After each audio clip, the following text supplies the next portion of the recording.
The autumn of 2019 painted the forests of Riverwood County in vibrant hues of russet and crimson, a fiery spectacle visible from the highest barred windows. Inside the Riverwood County Correctional Facility, however, no such warmth penetrated. Here, an eternal, unyielding gray reigned supreme, seeping into the concrete walls, the steel bars, the drab uniforms, and the very air the inhabitants breathed. For Samuel "Sam" Jones, a senior corrections officer with 15 years etched onto his impassive face, this pervasive gray had long ago ceased to be just a color. It was the defining metaphor for his own existence. His life, like the institution he served, felt drained of vibrancy, locked in a cycle of numbing routine. Each day bled into the next with relentless predictability. The morning count, the clanging echo of steel doors slamming shut, the shuffling footsteps in the corridors, the low murmur of inmate conversations muffled by thick glass. The sharp, sterile scent of industrial disinfectant perpetually battled the underlying odor of stale sweat in old despair. Sam moved through this landscape with practiced efficiency, his posture erect, his gaze steady and non-committal. He performed his duties meticulously, a cog in the machine designed to contain and control. Over the years, his face had become a mask, rarely betraying any flicker of emotion beyond a professional sternness. It was a necessary shield in this environment, but beneath it lay a hollow ache, a profound emptiness that had settled deep within him long ago, and only intensified after the bitter argument and subsequent complete estrangement from his younger brother Marcus. He hadn't seen Marcus for years before his death, a fact that gnawed at him whenever the memories surfaced. These recollections were infrequent, unwelcome ghosts drifting through the gray fog of his mind, always leaving behind a residue of unspoken guilt and a sharp tang of regret for words unsaid, for bridges burned and never rebuilt. The arrival of Nyla Davis, inmate number 743, was an unexpected fissure in the monolithic gray of Sam's world. She was processed like any other inmate, assigned a number, stripped of her identity. Yet somehow she resisted fading into the anonymous mass. There was something distinct about her, a subtle dissonance that snagged Sam's attention amidst the uniformity. It wasn't overt defiance, but rather an inherent quality, a contained energy that seemed out of place within these walls. Her movements possessed a quiet, almost feline grace, even in the ill-fitting prison garb. Her eyes, when he caught a glimpse of them, held a keen intelligence, a sharp awareness that seemed to cut through the surrounding apathy. And beneath that intelligence, there was something else, an elusive, captivating quality that felt both dangerous and undeniably alluring. She didn't carry herself like the others. There was a resilience in her posture, a self-possession that the institution hadn't yet managed to crush. Sam first truly registered her presence in the underutilized prison library, a small room smelling faintly of aging paper and dust. It was a pocket of relative quiet in the cacophony of the facility. He was making his rounds, his footsteps muffled on the worn linoleum floor, when he saw her. She sat at one of the scarred wooden tables, bent over a thick hardcover book, her dark hair partially obscuring her face. The muted fluorescent light caught the curve of her cheekbone, highlighting her concentration. In that moment, surrounded by shelves of forgotten stories, she seemed almost ethereal, a figure misplaced from another, brighter world. As he drew nearer, she must have sensed his presence. She looked up slowly, her gaze meeting his across the short distance. It was a fleeting connection, lasting no more than a second or two, but for Sam, it felt like a jolt, a sudden interruption of the low hum of his indifference. In that brief exchange of glances, he felt something he hadn't experienced in years, a flicker of genuine interest, an unexpected spark that momentarily pierced the gray veil over his emotions. It was startling, unfamiliar, and deeply inappropriate. He broke eye contact almost immediately, his professional training kicking in, reminding him of the unbridgeable chasm that separated guard from inmate, of the absolute necessity of detachment. He gave a curt nod, the standard acknowledgement, and continued his rounds, his outward demeanor unchanged. But inwardly, something had shifted. The image of Nyla Davis, head bowed over her book, then lifting her intelligent gaze to meet his, lingered persistently in his mind's eye. It replayed itself as he walked the long, sterile corridors, as he supervised the chow line, as he locked down the cell blocks for the night. He tried to dismiss it, categorizing it as a momentary lapse, a trick of the dim library light. Yet the feeling persisted, a low, unsettling current beneath the surface of his disciplined thoughts. Later, driven by a curiosity he couldn't quite suppress, he assessed her inmate file on the secure system. The screen displayed the stark facts. Nyla Davis. Der Kuss 743 charges. Armed robbery, manslaughter. He scanned the details briefly, the dates, the location, the sentencing information. But the cold, hard text seemed strangely disconnected from the woman he had seen in the library. The gravity of her crimes, the violence implied by the charges, didn't fully penetrate his consciousness at that moment.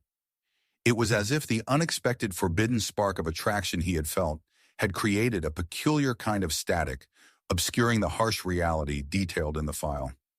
The seed of a dangerous fascination had been planted, a tiny, unwelcome bloom of color in the vast gray landscape of Sam Jones's carefully controlled world. What began as a single charged glance in the quiet solitude of the library did not simply fade. Instead, it lingered, an ember refusing to be extinguished in the drafty corridors of Sam's consciousness. Slowly, almost imperceptibly at first, it began to grow, morphing into something more complex, more perilous. A clandestine game played on the razor's edge of protocol and propriety. Sam found himself subtly altering the ingrained patterns of his 15-year career. His patrol routes, once immutable paths worn into the prison's geography, began to incorporate more frequent passes near Nyla Davis's cell block. He justified these deviations to himself with flimsy pretexts. An extra security check needed, a noise investigated, a routine inspection slightly extended. Their interactions remained fragmented, constrained by the ever-present surveillance and the rigid structure of prison life. Communication was reduced to a coded language of fleeting moments, a brief, almost imperceptible nod as he passed her cell during the count. A shared glance held a fraction of a second too long across the crowded day room. A quick, subtle smile exchanged during the noisy transition between mealtimes. These ephemeral connections, insignificant to any outside observer, became points of intense focus for Sam. They were tiny bursts of light against the monotonous gray canvas of his days, moments he replayed and dissected in the solitude of his off hours, imbuing them with a significance they perhaps didn't objectively possess. He began to see Nyla not merely as inmate number 743, defined by her crime and sentence, but as an individual obscured by the prison's dehumanizing machinery. He perceived intelligence in her watchful eyes, vulnerability beneath her composed exterior, a woman seemingly yearning for something beyond the concrete and steel. He started projecting onto her qualities he perhaps wished to find: a damsel in distress, a misunderstood soul needing protection, his protection. This burgeoning perception led him down a treacherous path, marked by small incremental compromises of the rules he had sworn to uphold. It started subtly. He might allow Nyla an extra minute or two during a monitored visit with her public defender, attributing the slight delay to a minor distraction elsewhere. He turned a blind eye when she discreetly borrowed a second book from the library cart, contravening the strict one-book limit. Sometimes during his rounds, he would pause by her cell door longer than necessary, ostensibly checking the lock mechanism or inquiring about a non-existent issue, stealing precious seconds of proximity, absorbing the quiet intensity of her presence on the other side of the bars. Each minor infraction sent a jolt through him, a mix of anxiety, the fear of discovery, mingled with a heady, addictive rush of adrenaline, the thrill of transgression. Nyla, possessing an acute sensitivity to the nuances of human behavior honed by her circumstances, quickly recognized the shift in the senior corrections officer's demeanor. She understood the nature of his heightened attention, the subtle softening in his usually stern gaze when it rested on her. She did not overtly acknowledge it, which would have been foolishly risky, but she responded in kind, playing her part in their undeclared, dangerous waltz. Her responses were calibrated with precision, a look of quiet gratitude for the extra library book, a flicker of trust in her eyes when he lingered by her cell, a carefully chosen word hinting at a difficult past or dreams crushed by circumstance, dropped during a brief, seemingly innocuous exchange about the weather or the day's routine.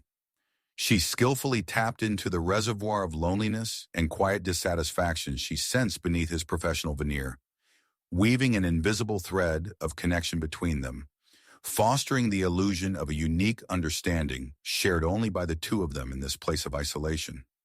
On rare occasions, usually during the quieter, late-night shifts when the corridors echoed with an almost profound emptiness, they found moments for brief, hushed exchanges shielded from listening ears or prying eyes. Standing by her cell door, under the pretense of a final check, Sam might hear fragments of her story, carefully curated glimpses into a life before incarceration. She spoke elliptically of hopes for freedom, of a desire for a fresh start far away from Riverwood County, painting vague pictures of a future unbound by walls. Crucially, she sometimes wove into these whispers subtle suggestions that such a future might hold possibilities for someone like him, someone who understood, someone who showed kindness. Sam absorbed these words like a man starved for warmth. He found himself increasingly drawn into the orbit of this forbidden connection, the pull growing stronger with each clandestine exchange, each bent rule. The voice of reason, the ingrained discipline of his profession, the stark warnings about fraternization, all grew fainter, overshadowed by the burgeoning obsession. He began constructing an idealized image of Nyla in his mind, viewing her increasingly as a victim of unfortunate circumstances, a fundamentally good person who had made a terrible mistake but deserved a second chance. The stark facts of her file, armed robbery, manslaughter, receded further into the background of his thoughts. He actively avoided dwelling on the details of the crime that had landed her behind these bars. The memory of his brother Marcus, the unresolved grief and guilt associated with him, remained compartmentalized, sealed off from this new intoxicating part of his life. The potent force of his growing infatuation acted like a powerful filter, blurring the harsh lines of reality and allowing him to see only what he desperately wanted to see. A woman worthy of his risk, his protection, and perhaps even his love. The subtle dance of exchanged glances and whispered half-truths reached a critical juncture one quiet evening. Sam was on duty in a less trafficked, lower security wing of the facility, the usual nocturnal hum of the prison muted to a low thrum. The air felt heavy, stagnant. As he paused by Nyla's cell during his rounds, ostensibly checking the integrity of the locking mechanism, the pretense that had defined their interactions abruptly dissolved. Leaning close to the bars, her voice barely more than a breath against the cold steel, Nyla shifted from implication to proposition. The shift was seamless, yet startling, catching Sam off guard despite the undercurrent of expectation that had been building within him. In hushed, urgent tones, she laid out the framework of an escape plan. It was audacious, bordering on reckless, yet meticulously considered. She spoke with a quiet confidence that belied the inherent danger, her words weaving a compelling narrative of possibility. She detailed potential vulnerabilities in the facility's security apparatus, blind spots in camera coverage she had observed during her time there, predictable lags during shift changes, specific routines of the less vigilant night guards. She outlined a potential route through service corridors and utility areas, culminating at a seldom-used emergency exit near the laundry facility, a section Sam knew was less frequently monitored after midnight. Her knowledge of the prison's inner workings was surprisingly thorough, suggesting careful observation and perhaps information gleaned from other inmates. As she spoke, her voice was mesmerizing, a low melody promising liberation. She didn't just talk logistics, she painted vivid, intoxicating pictures of a life beyond the walls, a future forged on freedom. She spoke of escaping Riverwood County, starting anew somewhere distant and anonymous, a place where their past, her conviction, his complicity, wouldn't cast long shadows. Crucially, she seamlessly integrated him into this envisioned future, making it not just her escape, but theirs. It was an escape from the suffocating gray monotony of his current existence, an antidote to the gnawing loneliness, a chance to rewrite the narrative of his life, shedding the skin of the regretful, solitary corrections officer. The plan she offered wasn't just about unlocking doors within the prison, it promised to unlock the prison within himself. A cold sweat prickled Sam's skin as he listened, his heart hammering against his ribs. Every instinct honed over 15 years of service screamed warnings. He saw the potential consequences laid out with stark clarity. The immediate loss of his job, the obliteration of his carefully maintained reputation, the very real possibility of facing criminal charges himself, of trading his guard uniform for inmate blues. The sheer insanity of the proposition, the immense personal risk, was undeniable. Yet counterbalancing this rational fear was the potent image of Nyla. Her intense gaze, the allure that had captivated him, the promise of a shared future shimmering like a mirage. The intoxicating force of his own infatuation, coupled with the profound dissatisfaction with his own life, tipped the scales. The thought of letting this spark die, of voluntarily returning to the bleak, unchanging landscape of his pre-Nyla existence, felt suddenly, acutely unbearable. The gray seemed darker, more suffocating than ever before. In that moment, standing in the dim corridor, with Nyla's whispered promises echoing in the confined space, the risk felt not like a deterrent, but like a necessary price for a chance at reclaiming something vital he thought he had lost forever. He gave a single, almost imperceptible nod. He was in. From that night forward, Sam's life bifurcated. He existed in two parallel realities. By day, he was Senior Corrections Officer Jones, performing his duties with unwavering professionalism, his mask of impassivity firmly in place. He moved through the prison routines, barking orders, checking locks, maintaining the facade of normalcy with excruciating care, acutely aware of the constant scrutiny. But by night, in the stolen hours of solitude or during his shifts when he could discreetly utilize his position, he transformed into a conspirator, a meticulous planner of a federal crime. His deep institutional knowledge, once a tool for maintaining order, was now being weaponized against the very system he served. He leveraged his access privileges, studying security protocols he himself had helped enforce, poring over outdated blueprints stored in the archives, searching for exploitable weaknesses. He walked the proposed escape route repeatedly in his mind, visualizing every turn, every potential obstacle. He identified the precise timing needed to coincide with the brief window during the graveyard shift change when patrols were thinnest.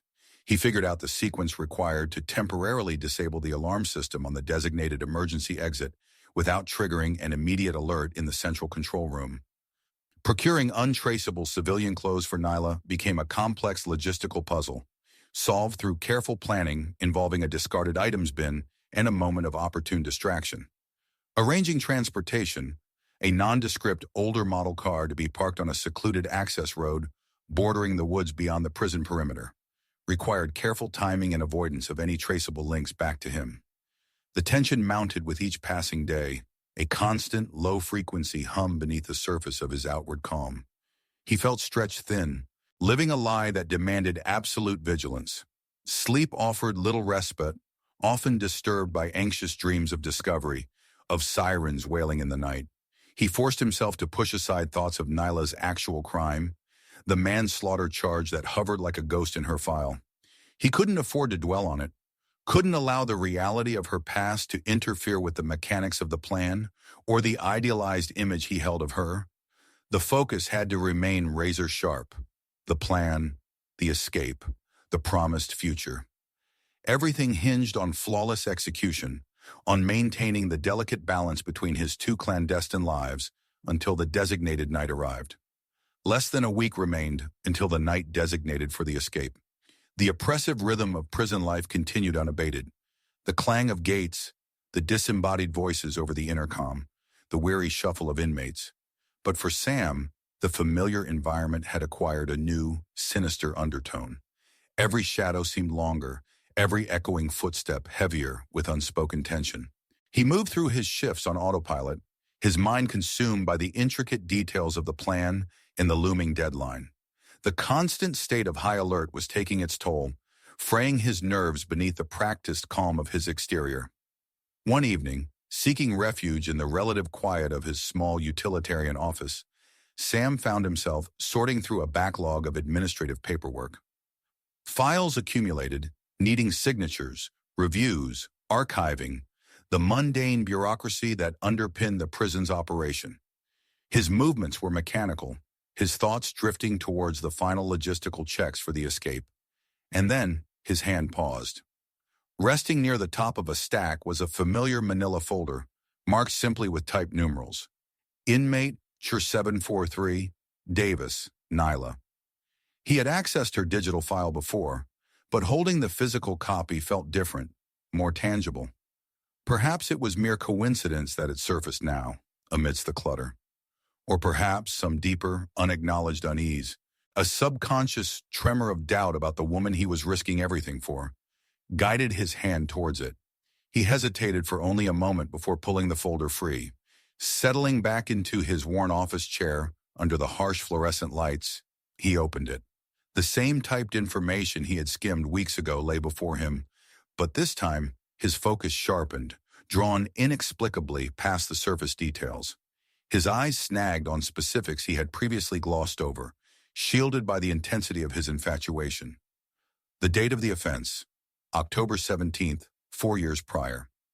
The location, Riverside Corner Market, a small, family-run convenience store on the neglected outskirts of Riverwood, a place Sam vaguely recalled from his youth. Crime classification, armed robbery, Class B felony. Manslaughter, Class A felony. Standard legal jargon. But then his gaze fell upon the supplementary incident report, the narrative section detailing the events of that autumn night. He read about the forced entry, the demand for money, the ensuing struggle, and then he saw the name listed under victim. Marcus Jones. The world tilted on its axis.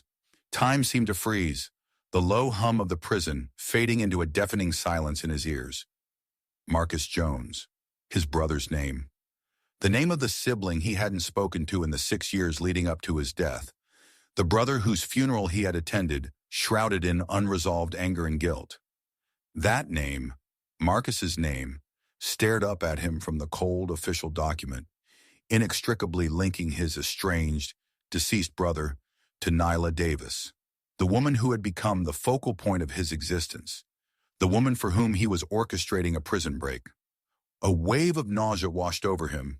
His hands trembled as he reread the stark, detached prose of the police report.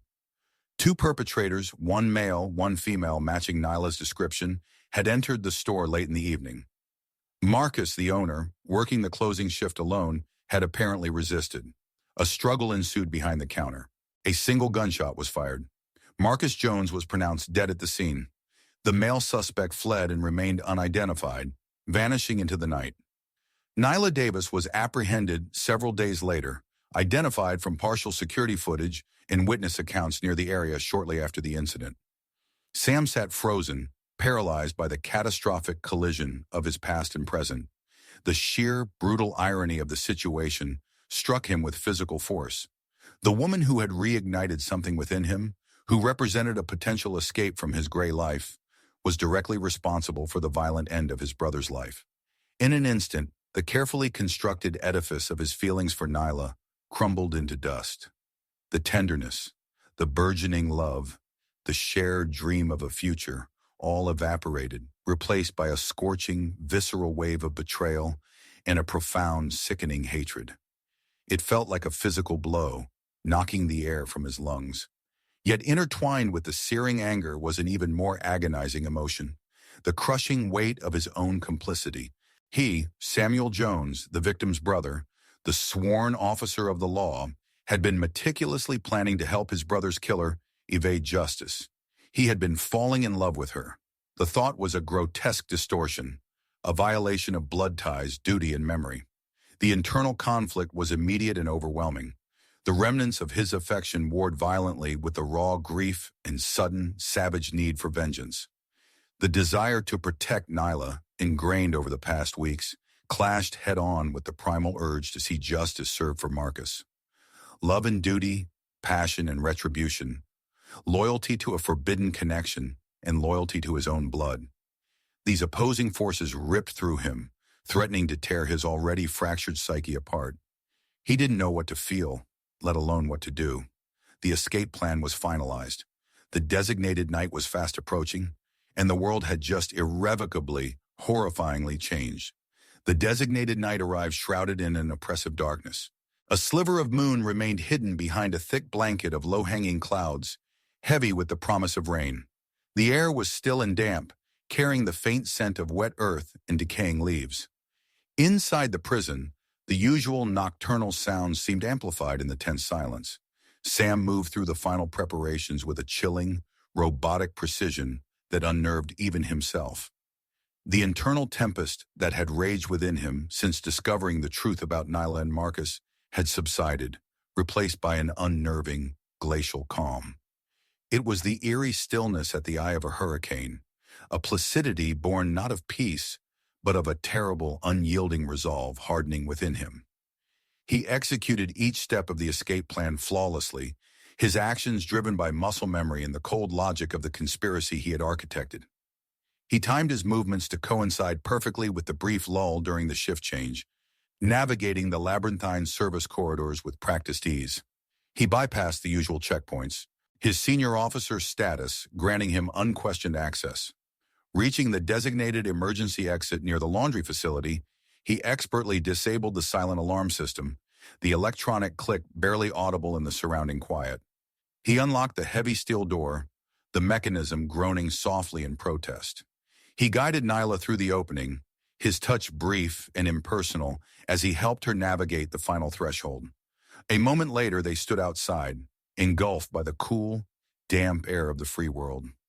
The sudden exposure to the open sky, even one choked with clouds, felt immense after the confines of the prison. Nyla inhaled deeply, a shudder of pure elation running through her. Her eyes, even in the near-total darkness, seemed to gleam with excitement and the intoxicating taste of imminent freedom. She turned to Sam, her face alight, and impulsively squeezed his hand in a gesture of profound gratitude and shared triumph. Her touch, which weeks ago might have sent a jolt of illicit pleasure through him, now felt like ice against his skin, searing him with the cold reality of her identity and his betrayal. He withdrew his hand quickly, his face remaining an unreadable mask. The prearranged vehicle, an unremarkable sedan Sam had acquired and parked earlier, waited for them hidden amongst the trees at the edge of an old unpaved logging road that snaked its way down towards the Riverwood River. The location was remote, chosen specifically for its isolation. The short drive to the riverbank passed in almost complete silence. Nyla, consumed by the adrenaline of the escape and the dizzying prospect of liberty, seemed oblivious to Sam's unnerving quietude, his rigid posture behind the wheel. She occasionally glanced at him, her expression filled with anticipation, perhaps mistaking his silence for focused tension related to their flight.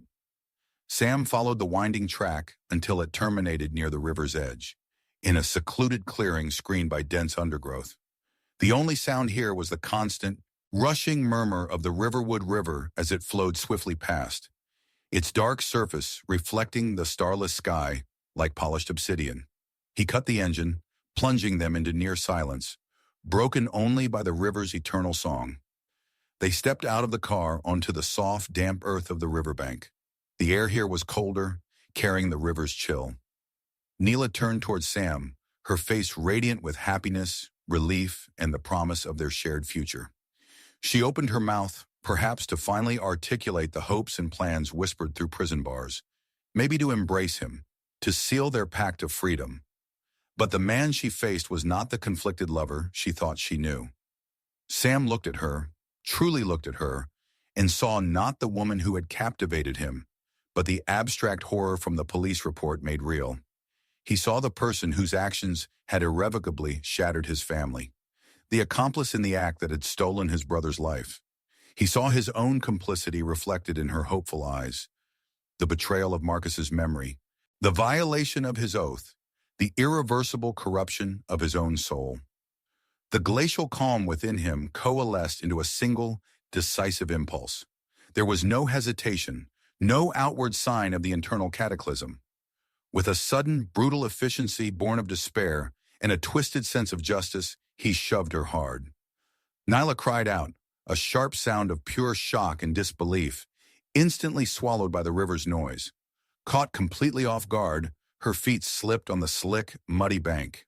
She flailed for purchase, her arms windmilling uselessly, before tumbling backward with a sickening splash into the cold, fast-moving water. The current seized her immediately, a powerful, indifferent force pulling her away from the shore. Sam stood motionless on the bank, a silhouette against the dark trees, his face utterly devoid of expression. He watched as her dark shape struggled against the inexorable pull of the river. He heard her desperate cries for help, choked by swallowed water, growing fainter as the current swept her downstream.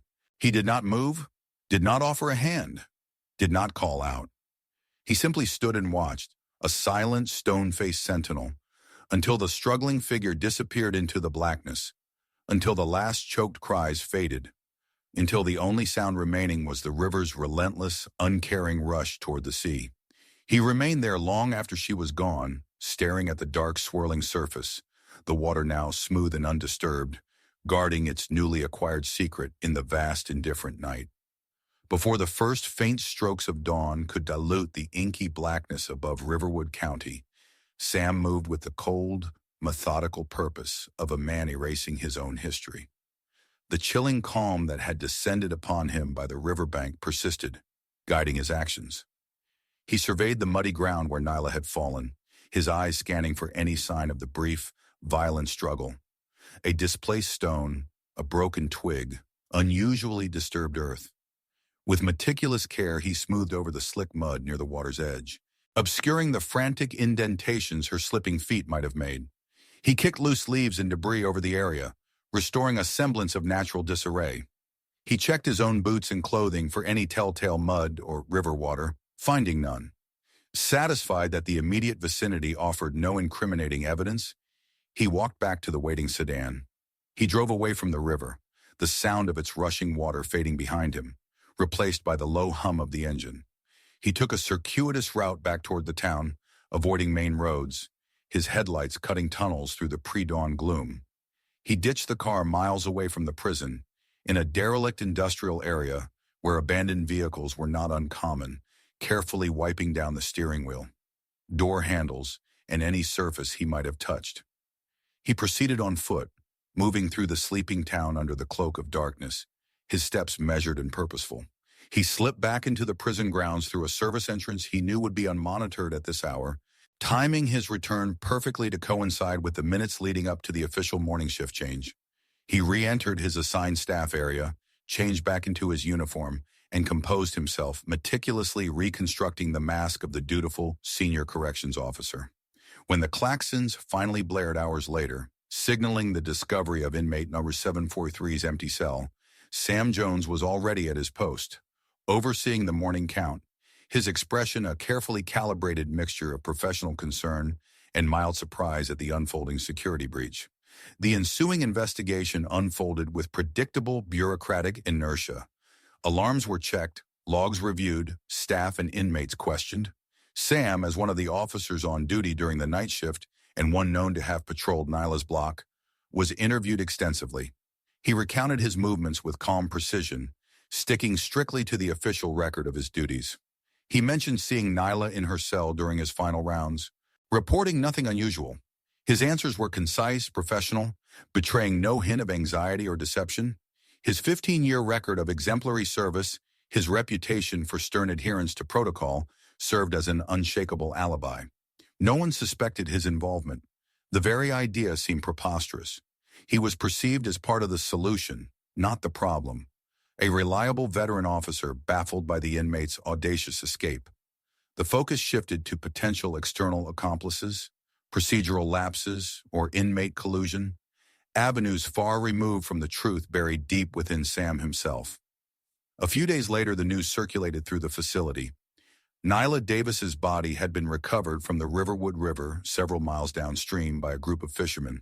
The official determination, following a cursory autopsy, was accidental drowning, likely occurring during her desperate flight from custody. The swift current, the darkness, the treacherous banks, it painted a plausible picture of a fugitive meeting a tragic end. The case was quickly closed, another statistic in the annals of the correctional facility. Sam attended the mandatory staff briefing where the discovery and the official findings were announced. He stood amongst his colleagues, listening with the same impassive expression he wore every day. a mask of professional detachment perfectly concealing the maelstrom beneath. He had done it. He had walked through fire and emerged unscathed, at least externally. He was clear. His career, miraculously, remained intact. His secret lay submerged in the cold, murky depths of the river, guarded by silence and the passage of time. Life at the Riverwood County Correctional Facility ostensibly returned to normal. Sam Jones continued his patrols, the familiar gray walls closing in around him, the rhythmic clang of steel doors marking the passage of his days. Outwardly, nothing had changed. He was still Senior Corrections Officer Jones, a figure of authority and discipline.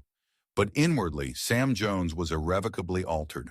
The man who walked the corridors now was a hollow shell, haunted by the ghost of his actions. He had exacted a brutal, personal vengeance for his brother, silencing the woman responsible for his death. But the cost of that vengeance was immeasurable. The chilling calm of that night by the river had fractured, replaced by a gnawing emptiness and a profound, inescapable solitude. Nights became his torment. Sleep offered no escape, filled instead with recurring images of dark, rushing water, of Nyla's face, sometimes alight with hope as it had been just before he pushed her, sometimes contorted in shock and terror as she fell, sometimes pale and lifeless beneath the surface. He had traded the consuming fire of forbidden passion for the cold, dead weight of his conscience. He was free from Nyla, but forever imprisoned by the knowledge of what he had done, by the crushing burden of his dual betrayal. Betraying the woman he had, however briefly loved, and betraying the very essence of the law he had sworn to uphold. The gray walls of the prison were no longer just his workplace. They were a reflection of the internal prison he had built for himself, a place where the echo of the river's secret would reverberate endlessly until his last breath. The Riverwood dawn brought no solace, only the promise of another long, empty day cloaked in his personal, unending twilight.